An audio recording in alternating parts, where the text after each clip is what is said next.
We begin in Syria, where Bashar al-Assad says retaking Aleppo from the rebels would be a huge step towards ending the war. But the Syrian regime leader also says a victory in the city will not bring an immediate end to the conflict. Assad made the comments to the Syrian newspaper Al-Watan.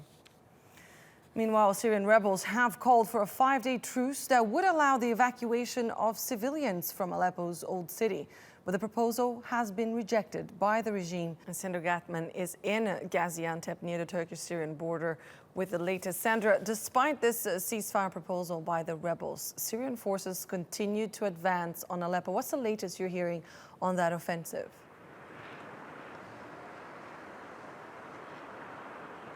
That's right, Annalise. Heavy shelling and airstrikes continued overnight, killing at least 19 civilians is what we're hearing from one monitor, as Syrian forces take one additional neighborhood in the southern part of East Aleppo. And this as the Syrian regime advance continues very rapidly. The Syrian Observatory for Human Rights says that the regime now controls over 75% of rebel-held territory in East Aleppo, and they've managed that in under 10 days. Now, there is a new ceasefire proposal on the table. 5 days, a 5-day pause in fighting, which is what the rebels are now proposing. And it does appear that the U.S. Secretary of State John Kerry and his Russian counterpart Sergei Lavrov are meeting in Hamburg to discuss this and other plans for the future of Aleppo and in wider Syria. But there is no sign that either side is going to back down on their very firmly held positions.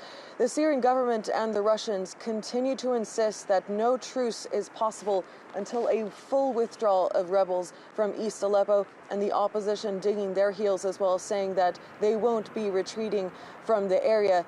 But the rebels have seen extreme losses in the last several days, and they may be pushed to the brink. If they are, a withdrawal may be their only option to escape a besieged Aleppo. But then there could be a further impasse down the line. They were speaking yesterday in their 5-day ceasefire proposal about evacuating into the northern countryside. That's an option that the Russians have ruled out. They were talking about a retreat into Idlib province, where the Russians have escalated their airstrikes in recent days. So the choice is stark for the rebel fighters. Stay and fight and hold on to East Aleppo, or surrender their last urban stronghold, leave the city and continue their rebellion elsewhere. Now, Sandra, still no humanitarian reprieve in Aleppo. Do we know how many civilians are still inside the city, and what's the situation like for them?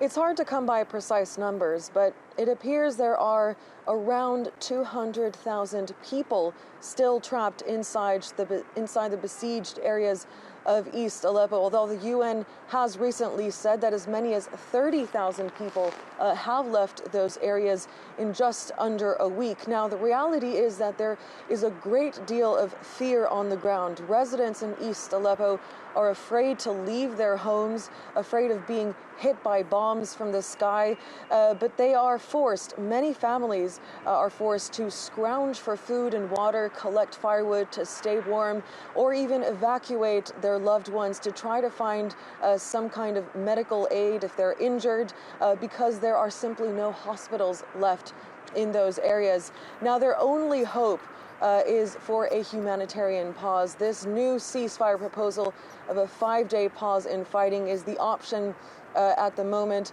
but it does appear that whenever these proposals are put on the table, they are scrapped by all sides. But we'll wait to see in the coming days whether these new talks between the U.S. and Russia achieve some kind of breakthrough. Sandra Gathmann in Gaziantep, thank you for that update.